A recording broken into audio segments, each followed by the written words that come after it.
What's up, Hurricane Nation and you family? Moolah back again with the Miami, Virginia game review. I've been dreading this.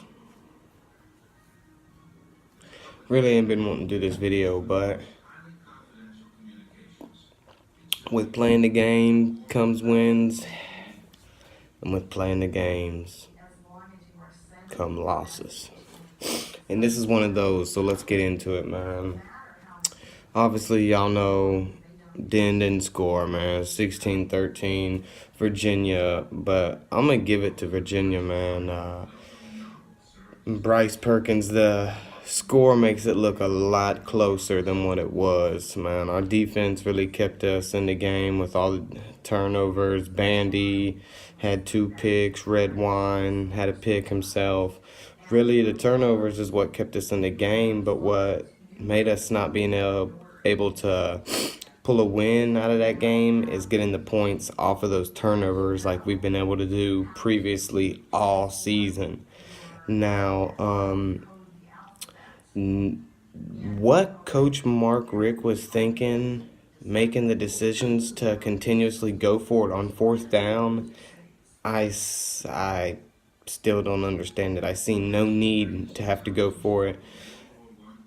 In the red zone, could have kicked an easy field goal. Bubba Bax was 2 for 2 at that point. Could have got us another 3 points. And at that point, when we scored the touchdown later on with Rozier rushing, it would have been a tie ball game. But, stupid penalties, just not playing with our heads is what ultimately made us lose that game. The O-line, as I seen, man, they blocked good for Kosi that first quarter. But he was rushing passes. He wasn't being consistent as he was. Now, taking Kosi out of the game, that was just horrible for his motivation and mindset. You could tell in Rozier's body language that he didn't care whether we won or lost. He was just out there ready to play. That's all he cared about. And that's what made me, really angriest at Mark Richt's decision. He didn't care, he made an okay couple passes, but I'm not a big Rozier fan. And at the end of the day, I want whoever's the best quarterback to be playing to compete for us, to do the best that we can, not only in conference play, but throughout the FBS. Kosi is the leader of this offense. You can tell when the offense is on the field. Yeah, he made a couple bad passes. But at the beginning of the game, our run game wasn't opening up until Homer busted that long, 74 yards, I believe, ran out of gas, and then couldn't convert in the red zone. That was our problem all night. Could not convert in the red zone, could not convert off of the turnovers that we got. Now, what made me so upset is that when Coach Mark Richt took Kosi out, it was, I believe, 3 or 4 minutes into the second quarter. Yeah, he did throw 2 picks. I completely understand. Now, I don't know if, Mark Richt was trying to give him the tough love and putting Rozier in to show him, if you do bad, your spot will be taken. But look what the man did last week against FSU. He threw a pick. He was down. Second half, rallied back all the way to get a win versus the biggest rival that we have, FSU. Why would you take him out? You got to give every quarterback a chance. That was N'Kosi Perry's first road start, and you're going to take him out 4 minutes into the second quarter? I don't understand it. Really, I really don't.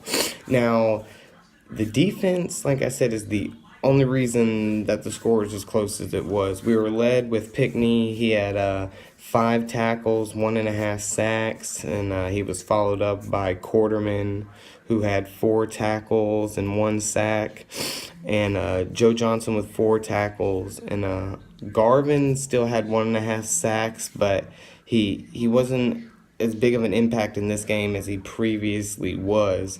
Now, like I said, Bandy had the 2 INTs, Redwine had an INT. Our defense kept us in the game completely. Now, as far as the stats go offensively, Rozier, he was 50% on his passes, but so was Kosi. Now, of course, the yard differential was huge because Rozier practically played 3 quarters compared to Kosi's 1 and 3 minutes. Neither threw a passing touchdown, and of course, Kosi had 1 more INT. Running the ball, Homer looked good. I mean, he was averaging 12 yards a carry. I mean, goodness gracious. He only had 8 carries and had 95 yards on the day. DJ Dallas, he wasn't as big as he has been previously. He only had 24 yards on 10 carries. And then Rozier had the 1 rushing touchdown, which that's really all he did besides the 1 pass over to the right to Cager, which he had 3 receptions for 58 yards, averaging damn near 20 yards a catch. And our tight end Jordan as well, he had 3 catches for 34 yards for 11.3 yards. And Homer did plenty out of the backfield receiving as well. Like I said, the defense is the only reason this game wasn't 30-13. Now, to me, the keys in this game of why we really just couldn't secure a victory was obviously Coach Mark Richt's decision at quarterback change 4 minutes into the second quarter. I thought that was ridiculous.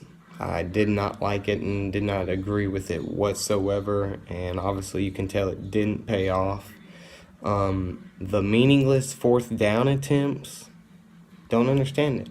We had easy points that we could convert on, but wanted to go for it.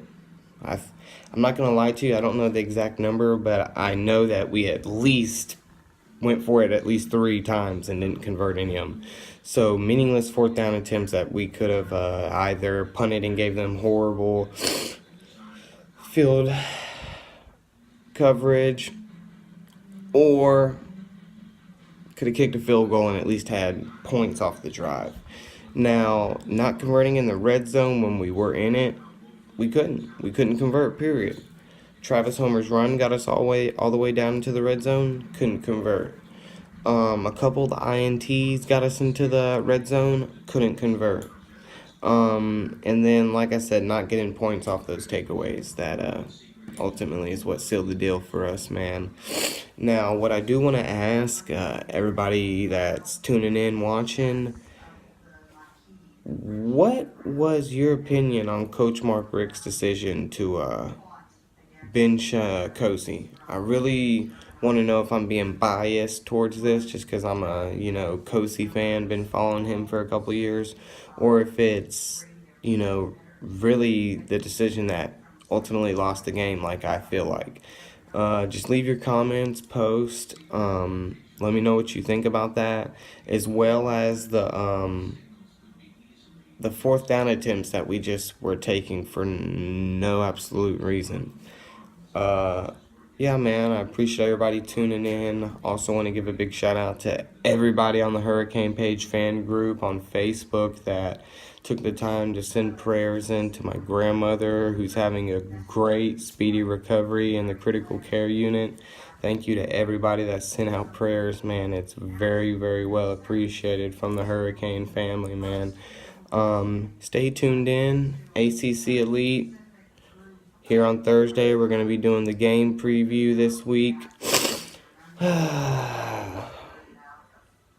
Not excited for it, but it should be an easy win, but I don't know about the way that we've been playing. But we'll get more in detail of that in the next video in the game preview.